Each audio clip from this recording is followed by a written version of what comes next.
नमस्कार।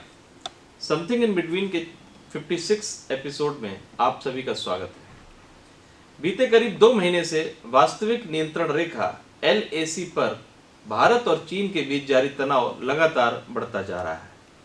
भारत के लिए मुश्किल यह है कि इसी तनाव के दौरान कई देश और संगठन भी बारी बारी से उसके खिलाफ मोर्चा खोल रहे हैं। इस क्रम में सोमवार को कई घटनाएं घटी। इस्लामिक देशों के संगठन OIC ने जम्मू कश्मीर को लेकर भारत की तीखी आलोचना की। इसी दिन नेपाल ने पहली बार मॉनसून से पहले भारत का बांधों के मरम्मत के कार्य से भारत को रोक दिया। LOC पर पाकिस्तान ने सीज फायर का उल्लंघन किया और बांग्लादेश के विदेश मंत्री ने भारत विरोधी टिप्पणी की। सवाल है कि भारत के खिलाफ एकाएक इतना अधिक मोर्चा खुलना महज संयोग की बात है? क्या भारत अपने खिलाफ खुले चौतरफा मोर्चे का कूटनीतिक जवाब देने में सक्षम है? ऐसे समय में भारत को क्या करना चाहिए, वह भी तब जब LAC पर चीन तनाव को कम करने के बदले लगातार इसे बढ़ावा देने में लगा है, और यह भी कि अचानक भारत की चौतरफा घेरेबंदी के कूटनीतिक निहितार्थ क्या है। जाहिर तौर पर भारत के खिलाफ खुले इस चौतरफा मोर्चे के पीछे चीन और पाकिस्तान है। चीन भारत को चौतरफा दबाव में उलझाकर भारत चीन सीमा पर अपनी इच्छा के अनुसार सीमा की नई लकीर खींचना चाहता है। इस क्रम में सबसे पहले बात OIC की, जिसने अगस्त महीने में जम्मू कश्मीर से जुड़े अनुच्छेद 370 खत्म करने और राज्य को 2 केंद्र शासित प्रदेशों में बदलने के भारत के फैसले को संयुक्त राष्ट्र के प्रस्ताव के खिलाफ बताया है। OIC ने जम्मू कश्मीर में कथित मानवाधिकारों के उल्लंघन का भी आरोप लगाया है। यहां यह जानना जरूरी है कि जम्मू कश्मीर की स्थिति में बदलाव पर OIC के कॉन्टैक्टर ग्रुप ने विदेश मंत्रियों की आपात बैठक के बाद बयान जारी किया है। इस ग्रुप में पाकिस्तान, तुर्की, सऊदी अरब, नाइजर, अजरबैजान शामिल है। जाहिर तौर पर सऊदी अरब को छोड़ दें तो इसमें शामिल पाकिस्तान, तुर्की, नाइजर और अजरबैजान शुरू से ही भारत के विरोधी रुख अपनाते रहे हैं। हाँ, इसमें सऊदी अरब की भूमिका भारत के लिए चिंता पैदा करने वाली है, क्योंकि सऊदी अरब में तब तटस्थ देश की भूमिका निभाई थी जब भारत ने जम्मू कश्मीर को लेकर कई अहम बदलाव किए थे। विशेषज्ञों का कहना है कि OIC के इस बयान का कोई मतलब नहीं है, क्योंकि चीन और पाकिस्तान मिलकर संयुक्त राष्ट्र में भी भारत विरोधी माहौल खड़ा करने में नाकाम रहे थे। फिर यहां ये सवाल उठता है कि वही OIC इस तथ्य पर चिंता जाहिर क्यों नहीं करता कि संयुक्त राष्ट्र के प्रस्ताव के उलट पाकिस्तान ने पाक अधिकृत कश्मीर के हुंजा, गिलगित के एक भाग, रक्सम एवं बाल्टिस्तान की शकसम घाटी क्षेत्र को 1963 में चीन को सौंप दिया था। इन क्षेत्रों में अल्पसंख्यकों पर चीनी शासन के अत्याचार पर भी OIC की चुप्पी उसे कटघरे में खड़ा करती है। अब सवाल उठता है कि आखिर भारत के खिलाफ इन देशों की चौतरफा घेराबंदी के राजनीतिक कूटनीतिक निहितार्थ क्या है? जवाब सीधा सा है। इस पूरे मामले में चीन अगुआ है और दूसरे अन्य देश उसका पिछलग्गू बनकर अपना अपना हित साधना चाहते हैं। चीन नहीं चाहता कि उसके पड़ोस में कोई ऐसा देश हो जो आर्थिक और सामरिक दृष्टि से ज्यादा ताकतवर हो। पड़ोस में हर मोर्चे पर ताकतवर देश का होना चीन की विस्तारवादी नीति की राह का रोड़ा ही बनेगा। भविष्य में उसे ताइवान, दक्षिण चीन सागर में बड़ी चुनौती झेलनी होगी।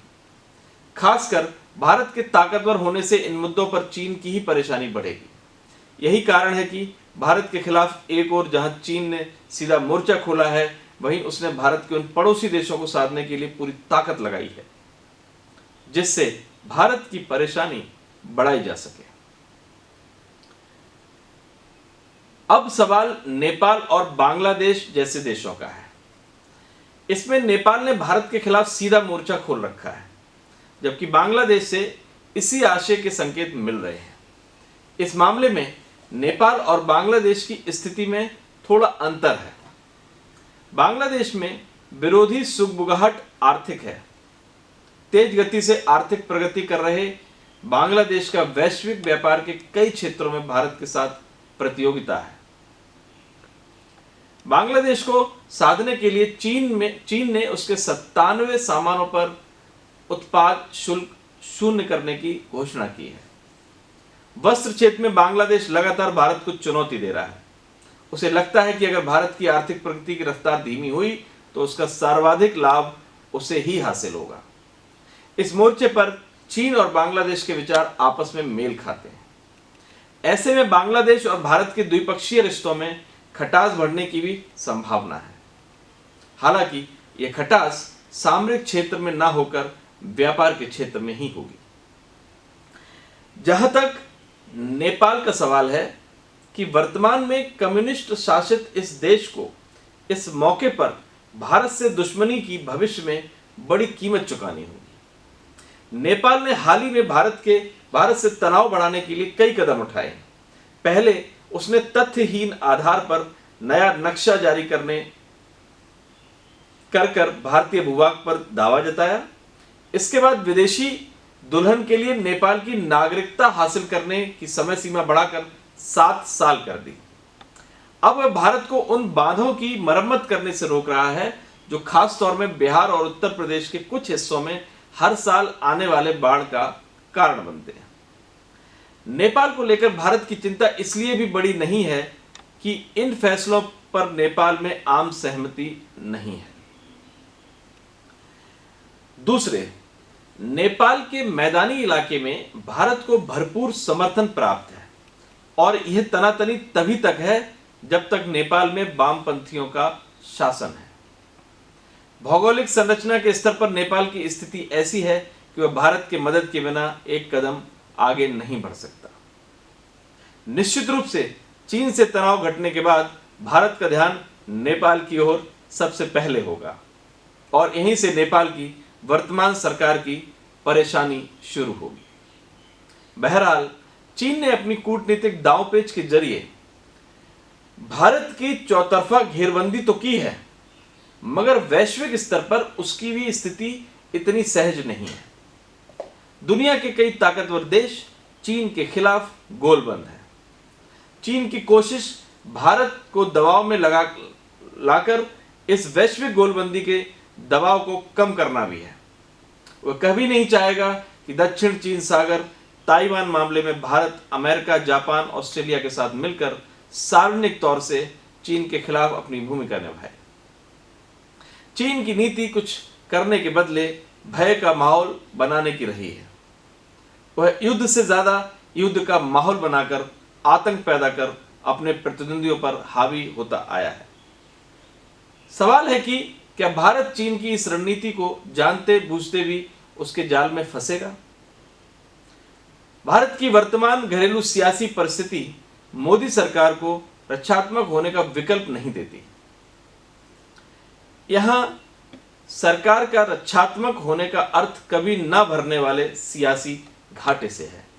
मतलब बीच का रास्ता चीन को ही निकालना होगा। ऐसा नहीं हुआ तो तनाव कम होने के बदले अभी और बढ़ेगा। लंबे समय तक तनाव बनाए रखना चीन के लिए भी अनुकूल नहीं है। धीरे धीरे ताकतवर देश गलवान झड़प में चीन के खिलाफ सार्वजनिक बयान दे रहे हैं। तनाव लंबे समय तक बढ़ा तो ताकतवर देशों की गोलबंदी और मजबूत हो जाएगी। निश्चित तौर पर यह कूटनीति का माइंड गेम है। भारत अगर आक्रामक रुख पर अड़ा रहा तो चीन धीरे धीरे बैकफुट पर आएगा। डोकलम विवाद इसका गवाह है। मगर सवाल है कि क्या भारत डोकलम की तरह ही अपने रुख पर डटा रहेगा? नमस्कार।